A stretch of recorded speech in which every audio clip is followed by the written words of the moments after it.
자, 반갑습니다. 정의뇌박 이재원입니다. 저희 부원장님과 함께 유튜브 촬영을 하고 있습니다. 그래서 부원장님 인기가 계속 올라가는 것 같아서 기분이 아주 좋네요. 자, 요즘 진료하시면서 혹시 어떤 어려움은 없으세요? 어려움보다는 이제 ADHD 무슨 신드롬 같은 정말 너무나 많이들 호소를 하세요. 그래서 본인이 다 ADHD다 하고 오세요. 이제 저희는 뇌파를 정량 뇌파를 찍어서 확인을 하니까 이제 정말 이분은 진짜 심각하겠다 하고 찍었는데 너무 뇌파가 멀쩡하신 경우가 있는 거예요. 그래서 다른 검사랑 이게 좀 이렇게 같이 이렇게 매치를 해보니까 그래도 이분은 그러니까 ADHD 문제는 아닌 것 같고 우선 좀 지켜보자 라고 결론 내는 경우도 있고 누가 봐도 이거는 ADHD 검사 결과나 이런 게 나오고 이제 그 과거력이나 이런 것도 ADHD가 맞겠구나 하는 경우도 물론은 있는데 이제 문제는 이제 약이나 메디키넷이나 콘서타나 이런 게 너무 처방도 이제 많이 되고 하다 보니까 그거에 대한 어떻게 환상 이런 게 드라마틱하게 좋아진다 이런 거를 가지고 막 오시는 거예요. 근데 사람마다 정말 제각각이잖아요. 그러니까 이제 좀 그런 반응이 안 나오면 용량을 올리고 싶다. 근데 사실 그 용량을 올린다는 게 이제 리스크가 굉장히 높잖아요. 그 약이. 그쵸.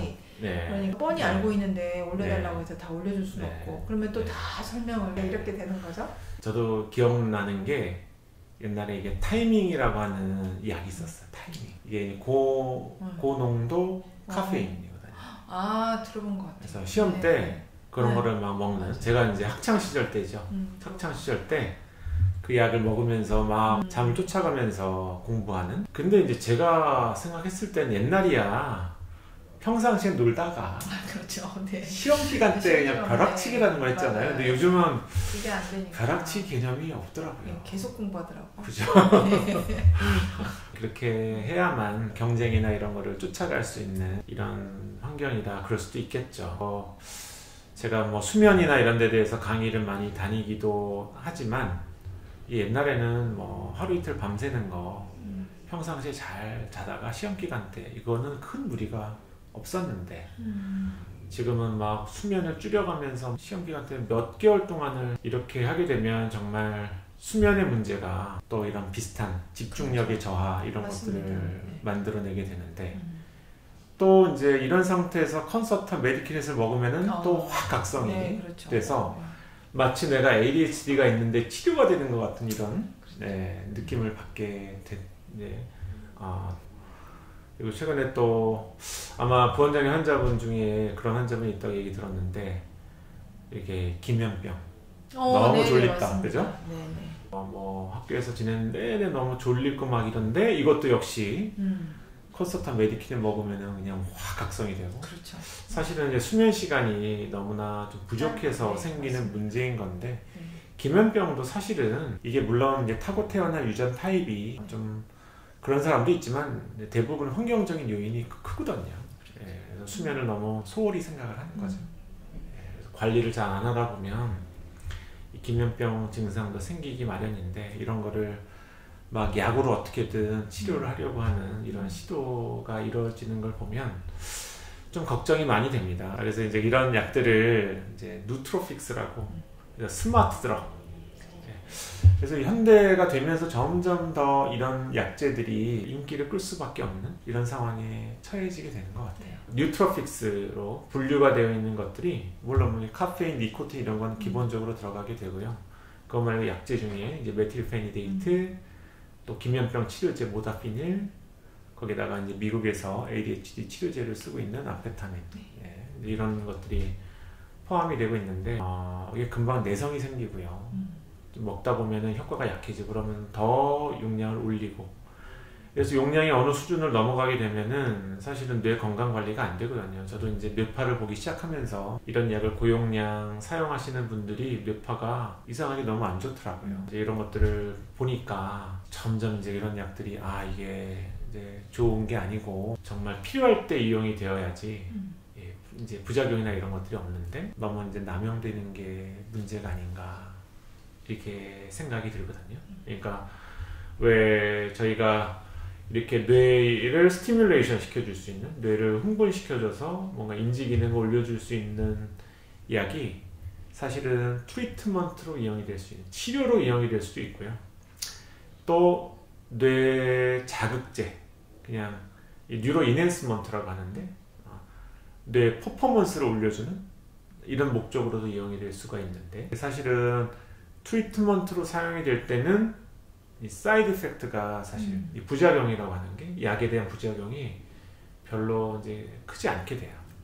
근데 이거를 나는 정상적인데 이거를 조금 더 내 퍼포먼스를 더 올리기 위해서 욕심을 내서 사용하게 되면 이거에는 반드시 이제 부작용이 이제 뒤따라 다닐 수밖에 없거든요.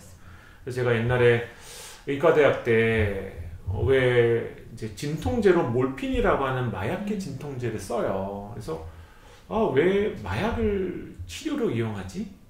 이 생각을 의대생 때 얼핏 가진 적이 있었어요. 예, 근데 한 문헌을 제가 이렇게 쭉 읽어보면서 감명 깊게 느꼈던 게, 몰핀을 만약에 암 환자가 정말 이겨내기 힘든 고통을 줄이기 위해서 이 트리트먼트로 이용하게 되면 중독이 되지 않는데요. 근데 이거를 나는 정상적인데 나를 조금 더 뭔가 유포릭하게 하기 위해서 이제 이런 몰핀이나 이런 것들을 사용하게 되면 그거는 사실은 불법적이기도 하고, 그렇죠. 그 자체가 가져다주는 여러 가지 이제 사이드 이펙트들, 이런 것들이 강해질 수밖에 없겠죠. 그래서 이제 저는 이런 메틸페니데이트나 이런 ADHD 치료제도 꼭 정말 병이 분명한 경우에 트리트먼트로 이용이 되어야지, 이게 그렇지 않은 영역에 사용이 되는 것을 굉장히 반대하는 그런 입장입니다. 제가 이제 유튜브에서도 몇 번 소개를 드렸는데, 이 리미트리스라고 하는 영화가 있어요. 리미트리스. 네. 어떤 한 분이 뭔가 좀 어려운 인생을 살고 있었는데 어떤 약을 얻게 된 거예요. 그래서 이 약을 먹게 되면 갑자기 생각과 뭐 이런 것들이 모두가 다 빨라지게 되는 거죠. 판단력, 사고력, 뭔가 실행 능력, 이런 게 너무너무 빨라지는 거예요. 그러면서 안 보였던 게 보이고 퍼포먼스를 막 내게 되었어요. 그래서 갑자기 막 뭔가 막 승진을 하고 뭔가 뭐 사업이 막 일어나게 되고 해서 굉장히 갑자기 뭐 180도 다른 인생을 살게 된 거예요. 그 약으로 인해서. 근데 이 약을 계속 먹다 보니까 문제가 서서히 생기기 시작을 한 거죠. 그래서 갑자기 뭐 두통이나 이런 게 막 심해지면서 막 시야가 막 깨져 보이기도 하고 막 이런. 그래서 이 사람이 이제 딜레마에 빠지기 시작을 하는 거예요. 이게 내 인생을 변화시키는데 아주 큰 도움이 되는데 점점 이게 없으면은 삶의 의미가 없겠다. 이걸 또 고집하자니 오래 못 살 것 같은 두려움, 부작용이나 이런 게 와서 그런 거에 대해서 굉장히 고민하는 이런 내용들이 이제 그 리미트리스에 나오거든요. 제가 봤을 때는 이 ADHD 치료제도 이제 비슷한 것 같아요. 물론 이제 병이 있어서 이거에 대한 치료 목적으로 사용하는 거는 큰 문제가 없겠지만, 집중이 그냥 조금 떨어지는데 뇌파상 이상도 별로 없는데 또 내가 이제 뭐 퍼포먼스가 더 뭐 상위권으로 만들기 위해서 흔히 공부 잘하는 약으로 이제 이용을 하게 되는 이런 경우면 이게 이제 리스크가 올라가게 됩니다. 그래서 이제 저한테도 굉장히 오래전부터 다니셨던 분이신데 의사 선생님이세요. 본인이 이제 옛날에 수능 볼 때 이때부터 컨서타 메디키나 이런 걸 좀 복용을 하셨다고 그러더라고요. 근데 그게 내 퍼포먼스를 올려주는 이런 경험이 된 거예요. 그 다음부터 뭔가 조금 위기나 이런 게 있을 때는 어김없이 이게 생각이 나는 거예요.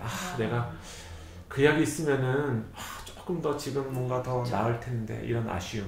컨디셔닝이. 그쵸. 그래서 지금도 수술이나 이런 것들을 하는 과를 하고 계신데 이 약이 없으면 수술에 자신이 없어지시는 거죠.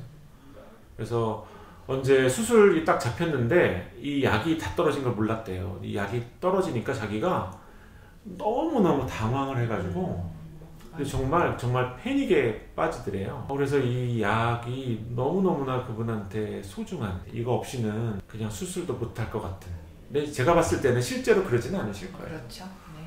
물론 꾸준히 먹다가 갑자기 끊으면 그러실 수는 있어도 또 이제 금단 시기를 지나가서 보게 되면은 본인 퍼포먼스를 충분히 보이실 수 있을 만한 분이신데, 과거에 약으로 인해서 쉽게 내가 어떤 문제를 해결했던 경험이 이 기억 속에 계속 남는 거죠. 약에 약간 노예가 되는 것 같은, 이런 걸 이제 심리적인 의존이라고 하죠. 이런 집중력의 문제 때문에 ADHD 약물을 처방받고 오시는 분들이 사실 너무 많으세요. 이제 의사 선생님도 너무 쉽게 그냥 집중력 검사를 하고, 아까 보니까 집중력 검사상의 이상은 크지 않았는데 그냥 임상적으로 ADHD 증상이네 이러니까 그냥 약을 처방을 하시더라고요. 이런 것들은 사실은 조금 조심해야 될 부분이 아닌가. ADHD 문제가 아닌 다른 쪽에 문제가 있을 가능성을 좀 충분히 고려를 해봐야 되는 게 아닌가 이렇게 생각을 하네요. 최근에 좀 인상적이었던 분이 우울증이 좀 있으셨는데 우울증이 좋아지셔서 우울증 약은 안 드시고 콘서타를 처방을 받으셨다는데 73ml를 드신 거예요. 여자분이신데 덩치도 크지도 않고. 근데 잠을 못 주무신다는 거예요. 당연히. 네, 당연히 잠을 못 주는 게 너무 당연하다. 뇌파를 보니까 만약 콘서타가 치료적인 효과를 발휘했다면 별 문제가 없어야 되는데 이제 뭐 여러 가지 문제가 있더라고요. 그래서 한번 끊어봅시다. 그래서 이제 반절로 줄여보고. 본인도 너무 걱정이 되셨던 거예요. 뇌파만 찍어놓고 가시고 이제 오늘 뇌파를 딱 보고 저는 그날 뇌파 찍은 날부터 봤는데 반절로 줄인 거죠. 70ml에서 줄여서 드셔봤는데 잠도 너무 잘 주무시고 딱히 다른 거 잘 모르겠다. 그래서 잘됐다. 그럼 우리 한번 27로 한번 또 끊어봅시다. 그래서 환자분한테 제가 콘서트 처방은 안 냈거든요. 저는 아예. 그래서 한번 그렇게 좀 끊어서 한번 서서히 줄여보자. 더블 디프레션이 있었던 환자여가지고 바이폴라 리스크도 있잖아요. 그런 분들이 좀. 그래서 조울병이나 이런 가능성도 있기 때문에 우리가 좀 조심해서 먹어보자.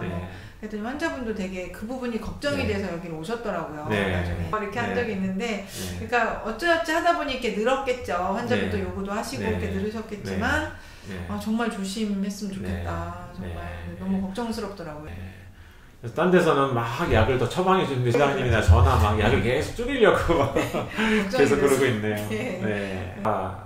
컨서타나 메리키넷, 이 메틸페니데이트라고 하는 성분이 우울 증상도 좀 개선하게 만들고, 또 피로감도 없애고, 또 졸린 것도 없어지게 하고, 그죠? 이런 효과들이 다 있긴 있습니다. 맞습니다. 근데 이제 우울증에 이 약을 사용하지 않는 이유는 우울 증상 치료에 내성이 생기니까. 그죠? 우울 증상 개선이 계속 이루어지지가 않습니다. 일정 시간이 지나가게 되면 우울증 개선 효과는 이제 없어지고 여러 가지 이제 사이드 이펙트의 문제 이런 것들이 생기니까 저희가 우울증 치료제로 이제 이런 메틸페니데이트 계통의 약을 이제 사용하지 않는 거고요. 최근에는 외국에서는 이런 연구들도 있더라고요. 이런 스티뮬런트, 이 메틸페니데이트나 이런 것들을 아예 치매 예방의 목적으로 좀 노년기에 장기적으로 처방하는 게 과연 안전한가? 이런 거에 대한 이제 이슈가 좀 있는 것 같아요. 그래서 이게 비단 우리나라만의 문제가 아니라 다른 나라들도 뇌 기능을 좀 흥분시켜주는 이런 약에 대해서 사용하는 사람도 많아져. 대표적으로 하면 미국이 그럴 거예요, 그죠? 이거를 이제 어떻게 이제 치료적인 면에서 이끌고 나가야 될지 이제 이런 거에 대한 고민이 좀 이제 깊어지는 게 아닌가. 그만큼 이제 문제점들이 많이 나오기 시작한 게 아닌가 이렇게 생각이 됩니다. 저희의 중심은 이제 어쨌든 뇌파가 안 좋아지는, 뇌 건강이 망가지는 방향이라면은 절대 그렇게 사용해서는 안 되는 이런 약이다 이렇게 저희는 생각을 하고 치료적으로 도움을 드리고 있습니다. 그래서 가끔 뭐 근처에 다니다가 이즈브레인에서는 얘기하면은 약을 쉽게 주겠지 이렇게 오시는 분들 다 그냥 약을 못 받고 이제 돌아가셨는데, 이런 메틸페니데이트 처방에 대해서는 뭐 그 어느 누구보다도 조심하고 주의를 하고 있으니까요. 그래서 저는 이제 그 방향이 맞다고 생각을 하고 있고요. 자, 그래서 ADHD 치료제 이제 메틸페니데이트에 대한 뭐 다양한 고민거리 이런 것들이 많으실 거예요. 그런 게 궁금하셨던 분들에게 저희가 지금 이렇게 고민하는 내용 이런 게 좀 도움이 되는 내용이 되셨으면 좋겠습니다. 여러분들의 구독과 좋아요 좋은 영상 만드는데 큰 도움이 됩니다. 경청해 주셔서 감사합니다.